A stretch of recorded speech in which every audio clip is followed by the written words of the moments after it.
Praise lord అండి. ప్రభు అయిన యేసుక్రీస్తు నామములో మీ అందరికీ వందనాలు చెల్లిస్తూ ఉన్నాను. ఈ దినమున కొరకై ఏర్పాటు చేయబడిన వాక్యము మత్తయి సువార్త 17వ అధ్యాయము ధ్యానిద్దామండి.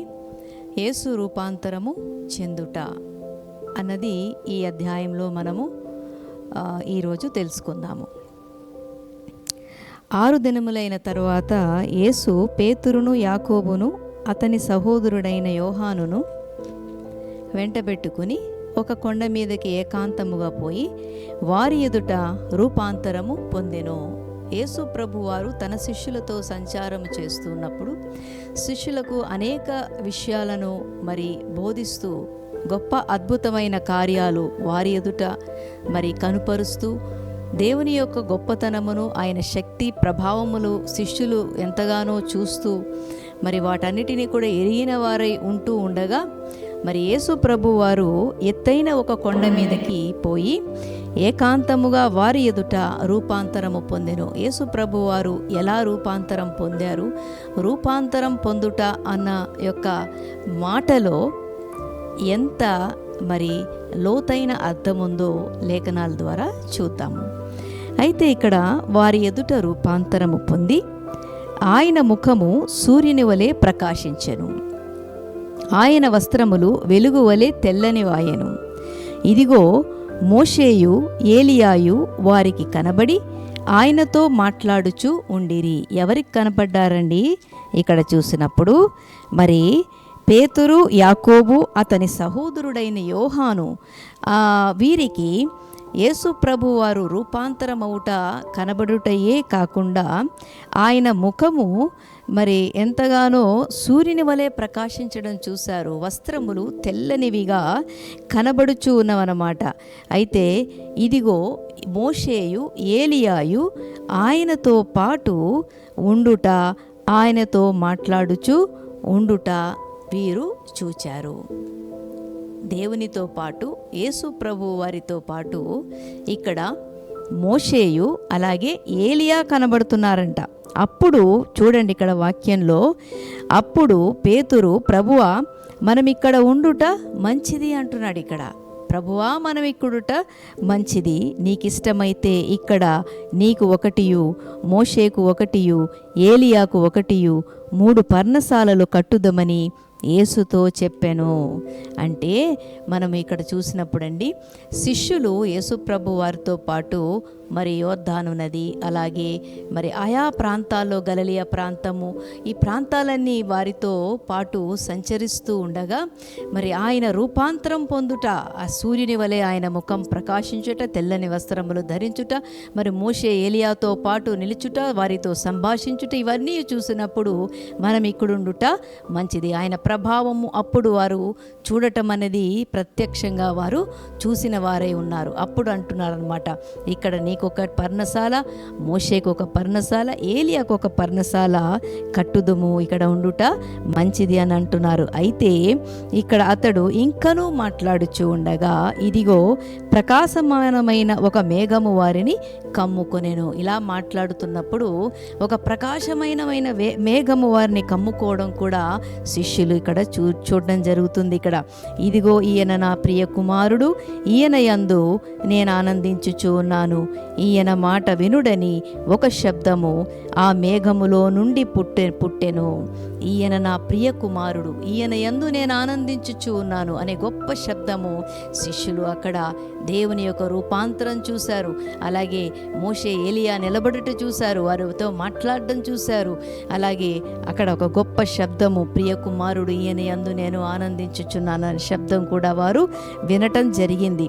అప్పుడు ఇక్కడ ఆయన మాట వినుడని ఒక శబ్దము మేఘములో నుండి పుట్టెను. దేవుని మాట వినుడి అని ఒక శబ్దం వారు వినటం ఇక్కడ మనం వాక్యంలో చూస్తున్నాం. గొప్ప సంగతులండి, ఆశ్చర్యమైన గొప్ప సంగతులు శిష్యులు చూశారు. పరిశుద్ధాత్మ దేవుని యొక్క శక్తి ద్వారా అనుదినము ఈ దినము వరకు, రాబోయే దేవుని యొక్క రెండవ రాకడ సమయం వరకు ఆయన అద్భుతమైన మరి కార్యాలు మనము చూస్తామని ఒక గొప్ప కార్యాలు ఇక్కడ దేవుడు చూపిస్తూ ఉన్నాడనమాట. అయితే మరి ఆ శబ్దం పుట్టెను. శిష్యులు ఈ మాట విని బోర్లా పడి మిక్కిలి భయపడగా, దేవుని యొక్క ప్రభావము శక్తి చూసినప్పుడు శిష్యులు బోర్లా పడి మిక్కిలి భయపడగా అని ఇక్కడ వాక్యంలో చూస్తున్నాం. మనమైతే దేవుని యొక్క మాటను, దేవుని యొక్క కదలికలను, దేవుడు కదులుచూ ఉన్నాడని చూస్తున్నప్పుడు మనం ఎంత భయపడి ఆయన యందు గొప్ప విశ్వాసం కలిగి భయభక్తులు కలిగి జీవించాలో ఈ వచనం ద్వారా మనం కూడా దేవుని యొక్క శక్తిని తెలుసుకుంటూ ఉన్నామన్నమాట అండి. ఇక్కడ చూడండి, బోర్లా పడి మిక్కిలి భయపడగా యేసు వారి యొద్దకు వచ్చి వారిని ముట్టి లెండి అంటున్నాడు. ఇక్కడ లెండి అని చెప్తున్నాడు. వారు మిక్కిలి భయపడి బోర్లా పడినప్పుడు, భయపడుతున్నప్పుడు మీరు లెండి. ఈ విధంగా దేవుడు శిష్యులు భయపడినప్పుడు అనేక మార్లు వారిని లేపటము, వారికి ధైర్యము చూపించటము, వారిని నడిపించడం అన్నది సువార్తల్లో మనము చూస్తూ ఉన్నాం. దేవుడు ఆశ్చర్యకరుడండి. ఎంతో గొప్ప దేవుడు మన దేవుడు. లెండి, భయపడుకుడని చెప్పాను. వారు కన్నులెత్తి చూడగా యేసు తప్ప మరి ఎవరును వారికి కనపడలేదు. దేవుడు రూపాంతరం పొందినప్పుడు ముగ్గురినిగా చూశారు. అదే మోషే, ఏలియాను కూడా దేవునితో పాటు సంభాషించుట చూశారు. అలాగే దేవుడు లెండి అని వారిని లేపినప్పుడు, భయపడకుము అని చెప్పినప్పుడు యేసును మాత్రం వారు చూశారు. మరి ఎవరును వారికి కనపడలేదు. గొప్ప ఆశ్చర్యమైన సంగతి మరి శిష్యులు వారి చూడడం అనేది జరిగినది. ఎంతో ధన్యులు. కనుకనే దివారాత్రము యెహోవా ధర్మశాస్త్రమును ధ్యానించినప్పుడు ఆయన ఆత్మ సంచారము, పరిశుద్ధాత్మ దేవుని యొక్క సంచారము మన వద్ద, మనతో, మన చుట్టూ ఉంటుందని లేఖనములు మనకి ఎంతగానో మరి బయలుపరుస్తూ ఉన్నాయి.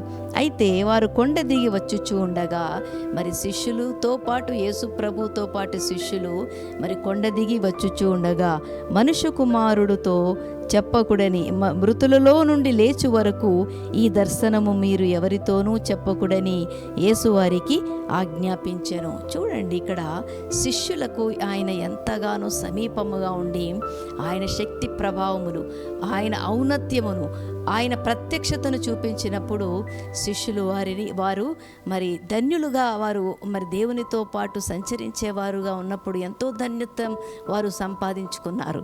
అలా ఉండగా మరి యేసు ప్రభు వారు చనిపోయిన తరువాత మరి ఆయన యొక్క సమాధి దగ్గర మరి ఒక శిష్యులు ఒక్కరు కూడా నిలువలేదని కూడా లేఖనం మరికి చెబుతూ ఉంది. చూద్దాం, ఇంకా ముందు వచనాలు చూద్దాం. అప్పుడు ఆయన శిష్యులు, ఇలాగైతే ఏలియా ముందు రావాలనని శాస్త్రులు ఎందుకు చెప్పుచున్నారని ఆయనను అడిగిరి. అందుకు ఆయన, ఏలియా వచ్చి సమస్తమును చక్కబెట్టునని అను మాట నిజమే అని చెప్తున్నాడు అన్నమాట. ఇక్కడ దేవుడు ఏలియా వచ్చి సమస్తము చక్కబెట్టునని, దేవుని యొక్క ప్రకాశమైన గొప్ప కార్యాలు చేసినవాడు ఏలియా, ప్రవక్త అయినటువంటి ఏలియా. మరి ఆ ఏలియా ద్వారా మళ్ళీ గొప్ప కార్యాలు మరి భూమి మీద జరగవలసి ఉన్నదని ప్రభు అయిన వారు చెబుతూ ఉన్నారు. ఏలియా ఎలా కొనిపోబడ్డాడండి? మరణము చూడకుండా రథములపైన మరి కొనిపోబడ్డాడని ఇక్కడ మనం వాక్యంలో చూస్తున్నాం. అంత గొప్ప ప్రవక్తను దేవుడు ఈ లోకంలో వాడుకున్నాడు, నడిపించాడు. ఆయన శక్తివంతమైన కార్యాలు ఈ భూమి మీద జరిగించాడు. అలాగే మనం చూసినప్పుడు, అయినను ఏలియా ఇదివరకే వచ్చెను, వారతనిని ఎరుగక తమకిష్టము వచ్చినట్టు అతని ఎడల చేసిరి.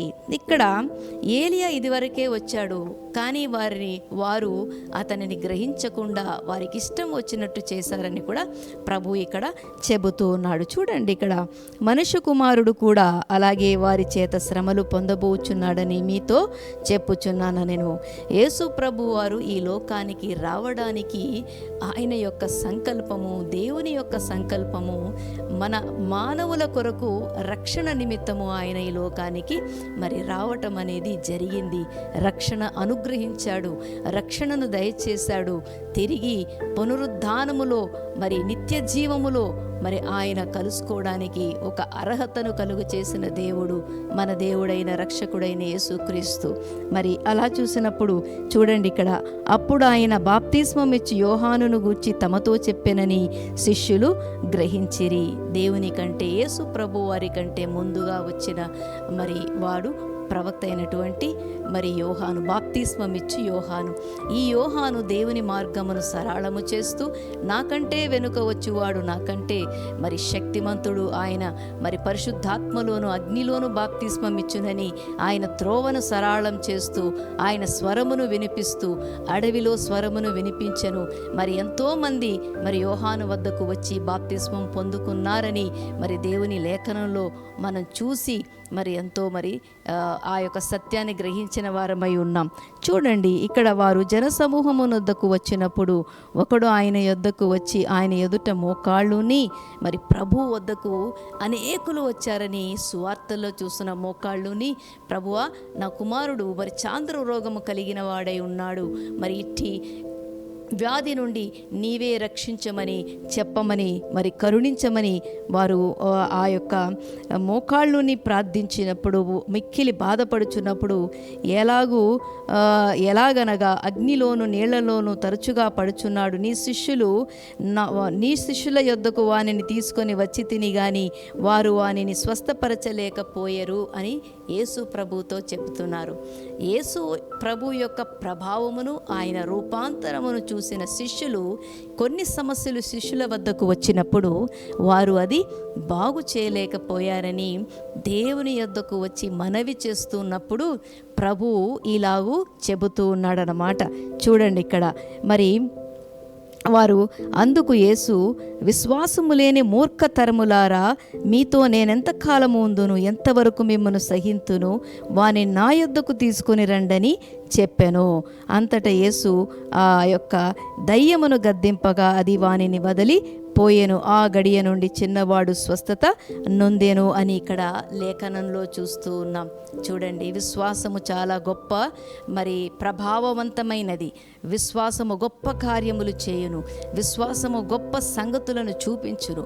విశ్వాసము గొప్ప మరి వాటిని పరిష్కరించునని దేవుని వాక్యంలో చూపిస్తుంది. ఆ విశ్వాసమునకు కర్త అయినటువంటి వాడు అబ్రహాము మరి విశ్వాసమునకు కర్త అయినటువంటి వాడు అని దేవుని లేఖనాలు చెబుతుంది. అలాగే ఆ అబ్రహాము సంతానమైనటువంటి మనమందరము కూడా విశ్వాసులకు వారసులమై ఉన్నామని పరిశుద్ధ లేఖనాలు ఇక్కడ బైబిల్లో చెప్పబడుతూ ఉన్నదండి. ఇక్కడ చూసినప్పుడు ఆ తరువాత శిష్యులు మరి ఆ గడియనే అస్వస్థత పొందాను. తరువాత శిష్యులు ఏకాంతముగా యేసునొద్దకు వచ్చి, మేమెందుచేత దానిని వెళ్ళగొట్టలేకపోతిమని అడిగిరి. అప్పుడు అందుకు ఆయన, మీ అల్ప విశ్వాసము చేతనే, మీకు ఆవగింజంత విశ్వాసమున్న ఎడల ఈ చిన్న కొండను చూచి ఇక్కడ నుండి అక్కడికి పొమ్మనగానే అది పోవును. మీకు అసాధ్యమైనది ఏదీ ఉండదని నిశ్చయముగా మీతో చెప్పుచున్నానని వారితో చెప్పెను. చూడండి, విశ్వాసము ఈ కొండ ఇక్కడ నుండి అక్కడికి వెళ్ళమని చెప్పగానే అది వెళ్ళిపోవును అంటున్నాడు. ఎవరైనా కొండను పెకిలించగలరా? కొండను జరపగలరా? మరి ఆయా పరికరాలతో ఆ యొక్క మరి వస్తువులతో వాటిని ఏదైనా మరి చేయగలరు, కానీ మాటతో విశ్వాసముతో వాటిని జరపగలరన్నది కేవలము దేవుని యందు విశ్వాసం ఉంచిన యొక్క విశ్వాసమే ఆ విధముగా నడిపించును, జరిగించును, ఆశ్చర్యము మరి చేయును అని దేవుడు ఇక్కడ చెబుతూ ఉన్నాడు. అప్పుడు మీకు అసాధ్యమైనది ఏదీ ఉండదని నిశ్చయముగా మీతో చెప్తున్నాను అంటున్నాడు. మీకు అసాధ్యమైనది ఏది కూడా మీకు ఉండదని దేవుడు ఇక్కడ చెప్తున్నాడు. దానికి కావలసిందల్లా విశ్వాసము. ఆ విశ్వాసములో కొనసాగింపబడుట, విశ్వాసములో నిలిచి ఉండుట, విశ్వాసముతో జీవించుట, విశ్వాసముతో దేవుని చూచుట, విశ్వాసముతో దేవునితో సహవాసము చేయుట, విశ్వాసముతో దేవుని యందు నిలిచి ఉండుట. ఇదండి విశ్వాసమునకు ఉన్న గొప్ప అర్థము, దేవుని యొక్క నడిపింపు. అలాగే మరి దేవుడు ఇంకొక మాట కూడా చెప్తున్నాడు ఇక్కడ. పరిశుద్ధాత్మ దేవుని గురించి దేవుడు ఆయన మరి చెబుతూ ఉన్నాడు. చూడండి ఇక్కడ మత్తయి సువార్త 12వ అధ్యాయము 31-32 ఆయన మాట్లాడుతున్నాడు. ఇక్కడ ఏం చెప్తున్నాడంటే, మనుష్య కుమారునికి విరోధముగా మాట్లాడువానికి పాపక్షమాపణ కలదు గాని పరిశుద్ధాత్మకు విరోధముగా మాట్లాడువానికి ఈ యుగమందైనను రాబో యుగమందైనను పాపక్షమాపణ లేదు అని ఇక్కడ చెప్తున్నాడండి. అలాగే దేవుడు ఇక్కడ ఇంకొక మాట కూడా దేవుని వాక్యంలో మనం చూస్తున్నాం. అదేంటంటే, విశ్వాసమునకు అనేక మందిని మనకు ఉదాహరణగా మరి చూపిస్తూ ఉన్నాయి మన పరిశుద్ధ లేఖనాలు.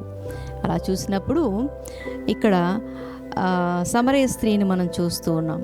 మెస్సయా మళ్ళీ తిరిగి వస్తాడని ఆమె యొక్క విశ్వాసము దేవునితో సంభాషించడానికి ఒక మార్గాన్ని మరి దేవుడు కలుగ చేశాడు. అలాగే మరి కనాను స్త్రీని కూడా మనం పరిశుద్ధ లేఖనాల్లో చూస్తాం. ఆమె యొక్క విశ్వాసమును బట్టి మరి అన్యజనురాలైనటువంటి ఆమె ఎక్కడి నుండో మరి ప్రభు యొక్క మహిమ కార్యాలు తెలుసుకొని యేసునద్దకు వచ్చి ఆయన యొక్క గొప్ప సహాయము పొందుకొని, అలాగే అమ్మ నీవు కోరినట్టే నీకు అవునుగాక అని దేవునితో మరి ఆమె విశ్వాసమును దేవుని ద్వారా దేవుడే ఆమె విశ్వాసాన్ని పొగడడం అనేది మనం లేఖనాల్లో చూస్తూ ఉన్నాం. అలాగే మరి ఎన్నో సంవత్సరాల నుండి వ్యాధిగ్రస్తులు అనేటువంటి స్త్రీ, రక్తస్రావం అటువంటి స్త్రీ కూడా యేసు ప్రభు యొక్క గొప్ప అద్భుతమైన కార్యాలు, స్వస్థత క్రియలు తెలుసుకొని ఆమె దేవుని యొక్క వస్త్రపు చెంగును ముట్టుకుంటే చాలు నేను స్వస్థపడతానన్న విశ్వాసంతో దేవుని వద్దకు నడిచి వచ్చింది. దేవుని యొక్క మరి స్వస్థతను ఆమె దేవుని యొక్క వస్త్రపు చెంగును ముట్టి పొందుకుంది. నీ విశ్వాసమే నిన్ను స్వస్థపరిచెను అని ఇక్కడ మనం దేవుని వాక్యంలో చూస్తూ ఉన్నాం. అలాగే అండి, మరి మగ్దలేనే మరియ కూడా దేవుని యొక్క శక్తిని బట్టి, దేవుని యొక్క మరి ప్రభావమును బట్టి ఆమెలో ఉన్న సమస్తమైన మరి భయాలను, ఆమెలో ఉన్న అనేకమైన రుగ్మతల నుండి ఆమె విడుదల పొందుకుంది. దేవుడు ఆమెను స్వస్థపరిచిన తరువాత దేవుని వెంబడించింది. దేవుని పాదాల వద్ద కూర్చొని దేవుని ఎంతో దగ్గరగా దేవుని యొక్క మాటలన్నీ కూడా గ్రహించగలిగింది. ఆమె హృదయమని పలక మీద వ్రాసుకొని ఉంది.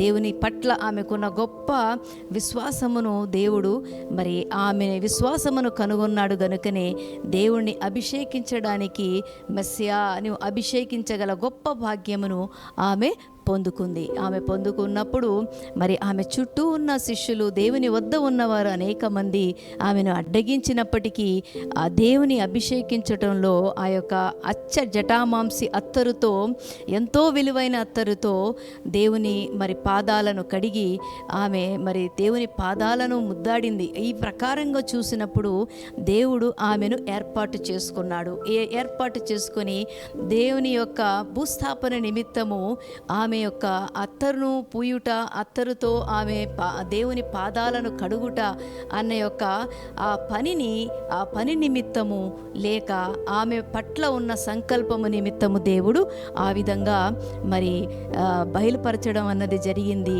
ఆమె ఆ పని చేయడానికి దేవుడు ఆమెను ఏర్పాటు చేసుకున్నాడు. అప్పుడు శిష్యులు, చుట్టూ ఉన్నవారు ఆమెను అడ్డగించినప్పుడు, ఆమెను మరి అభ్యంతరపరిచినప్పుడు దేవుడు ఒక మాట చెప్తున్నాడు, ఈమె జోలికి పోకిడి, ఈమె చేసినది మంచి పని అని దేవుడు అక్కడ మరి చెప్పటం మనం చూస్తూ ఉన్నాము.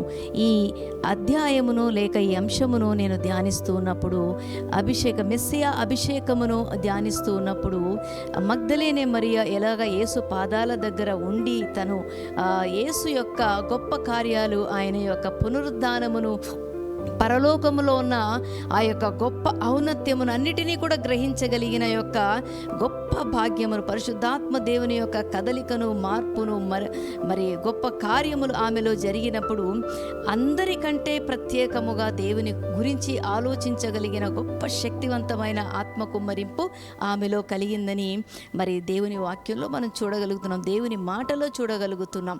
అలాగే ఆమె మరి దేవుని కొరకు సమాధి చేయబడిన యొక్క సమాధి వద్ద, దేవుని సమాధి వద్ద నిలుచున్నప్పుడు పునరుద్ధానుడైన యేసుక్రీస్తు మొట్టమొదటిగా ఆమెకు కనిపించడము దేవుని లేఖనాల్లో మనం చూస్తూ ఉన్నాం. అలా చూసినప్పుడు అక్కడ ఉన్న వ్యక్తిని ప్రశ్నిస్తూ ఉందన్నమాట, అడుగుతూ ఉన్నది, అయ్యా యేసును మీరు చూసారా? నా యేసును ఎవరో ఎత్తుకొని పోయారు, నా యేసును నాకు ఇస్తే నేను తీసుకొని వెళ్తానని ఆమె అడగడము అన్నది మనం చూసినప్పుడు, అందులో ఆత్మీయ అర్థమును మనం చూసుకున్నప్పుడు, ఆ ఆత్మీయ అర్థమును చూసినప్పుడు దేవుని యొక్క వాక్యములో, దేవుని సందేశములో, దేవుని సత్యమును ఎవరైతే అడ్డగించి దాన్ని వేరే విధముగా మాట్లాడగలుగుతారో, వేరే విధముగా చూపెట్టగలుగుతారో, అక్కడ యేసును ఎత్తుకొని పోవడం అన్నది మనము అర్థం చేసుకోగలము. చూడండి, యేసును మరి ఎత్తుకొని పోవడం అన్నది దాంట్లో ఎటువంటి మరి ఉద్దేశం కలిగి ఉన్నప్పటికీ సాతాను మరి అనేకమైన కార్యాలు ఈ లోకంలో మరి చేస్తూ మరి ఉన్నప్పుడు, ఇదిగోండి మరి దేవుని వాక్యంలో ఉంది, గర్జించు సింహము వలె వాడు ఎవరిని మృంగుదునా అని మరి తిరుగులాడుచూ ఉన్నాడని, మరి లేక సంచరిస్తూ ఉన్నాడని దేవుని వాక్యంలో మనం చూస్తూ ఉన్నాము. అలా చూసినప్పుడండి మరి మగ్దలేని మరియా పరలోక రాజ్యములో ఉన్న దేవుని సింహాసనము పైన ప్రభువైన యేసుక్రీస్తు వారు ఆసీనుడై ఉన్నాడని ఆమె అత్తరుతో యేసు పాదాలను కడిగినప్పుడే గ్రహించగలిగినది. అందుకే మరి ప్రకటన గ్రంథంలో మనం చూసినప్పుడు, ప్రకటన గ్రంథము 11వ అధ్యాయము 19వ అధ్యాయము 11వ వచనంలో మనం చూసినప్పుడండి దేవుని వాక్యంలో చాలా స్పష్టంగా ఉంది. అక్కడ ఏమని ఉందంటే 19వ అధ్యాయము 11వ వచనంలో, I saw heaven standing open, I saw heaven standing open.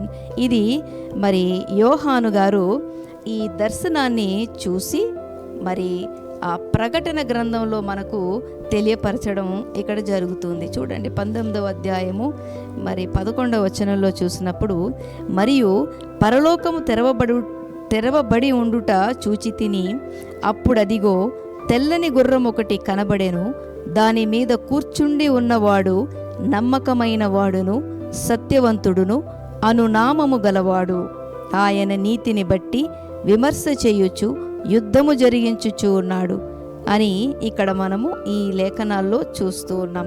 పరలోకము తెరవబడుటయు చూచి తిని, అప్పుడదిగో తెల్లని గుర్రం ఒకటి కనబడెను అని ఇక్కడ ప్రకటనలో మరి యోహాను గారు ఇక్కడ చెబుతున్నారు. పరలోకం అంతటినీ కూడా వివరించగలిగిన గొప్ప దర్శన భాగ్యము యోహాను గారికి ఉందండి. ఆ యోహాను గారు పరలోక వైభవమును, అందులో ఉన్న సమస్తమైన మరి దృశ్యములను ఎంతో చక్కగా చెప్పగలిగిన ఆత్మ పూర్ణుడై, ఆత్మతో నింపబడిన వాడై, పరిశుద్ధాత్మ ద్వారా మరి ఈ ప్రకటన గ్రంథాన్ని మరి మనందరికీ కూడా మరి బయలుపరచడం అనేది చాలా గొప్ప. మనం ఎంతో ధన్యులమై ఉన్నాము. ఇక్కడ చూసినప్పుడు పరలోకము తెరవబడుట చూచి తిని, అప్పుడదిగో తెల్లని గుర్రం ఒకటి కనబడెను, ఆయన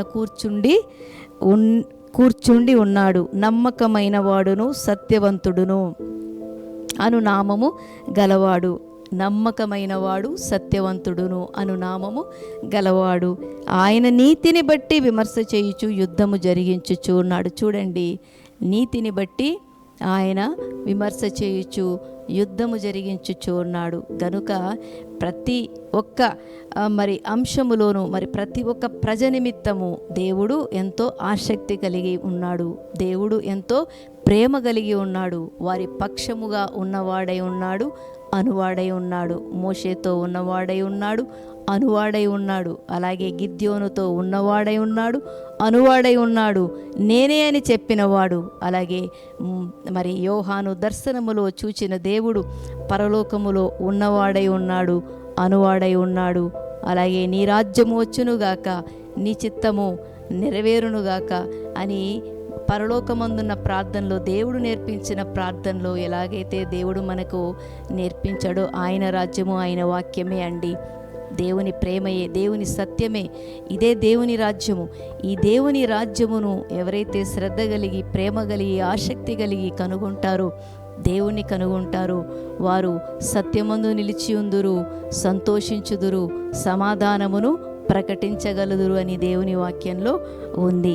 ఇలాగా ఈ దేవుని యొక్క వాక్యాన్ని, మెస్సియా అభిషేకాన్ని నేను ధ్యానిస్తూ ఉన్నప్పుడు దేవుని వాక్యములోనూ ఉన్న యేసును మరి ఎత్తుకొని పోవుట అన్నది అది దేవుని యొక్క సంకల్పము కాదు, అది దుష్టుని యొక్క సంకల్పమే. దేవుని చిత్త ప్రకారముగా ఉండుట, దేవుని ప్రకారముగా నడుచుకొనుట అన్నదే దేవుని చిత్తమై ఉన్నది. అందును బట్టి మనం అందరం కూడా దేవునికి కృతజ్ఞతాస్తుతులు చెల్లించే వారముగా ఉండాలి. ఒక అంశాన్ని మీకు గుర్తు చేసి ఈ యొక్క మరి వాక్యమును ముగిస్తాను. దేవుడు మనకి ఇక్కడ చెప్తున్నాడు, ఆయన అనేకమైన ప్రవక్తలను ఈ లోకానికి పంపించారు. ప్రవక్తల ద్వారా సత్యమును, రాబోయే సంగతులను తెలియపరిచారు. అలాగే ప్రవక్తల నోట నుండి వచ్చు ప్రతి మాటను కూడా ఆయన నెరవేరుస్తూ వచ్చాడు. అంటే విశ్వాసము ద్వారా ప్రవక్త నడిపింపబడినప్పుడు, ఆ ప్రవక్త చెప్పిన సత్యమును లోకములోనికి వచ్చినప్పుడు, ఆ యొక్క సందేశమును, సత్యమును అంగీకరించి దేవుని యందు భయభక్తులతో వణుకుతూ ఉంటారో వారి యందు దేవుడు కనికరపడి దేవుడు వారితో ఉంటాడని ఇక్కడ సెలవిస్తున్నాడు. అందుకనే ఒక సూచన అడిగారు శిష్యులు, మాకేదైనా సూచన చూపించు ప్రభువా అన్నప్పుడు ఆయన ఒక సూచన, నినవే సూచన తప్పితే ఇంకొకటి లేదు అని చెప్పారు.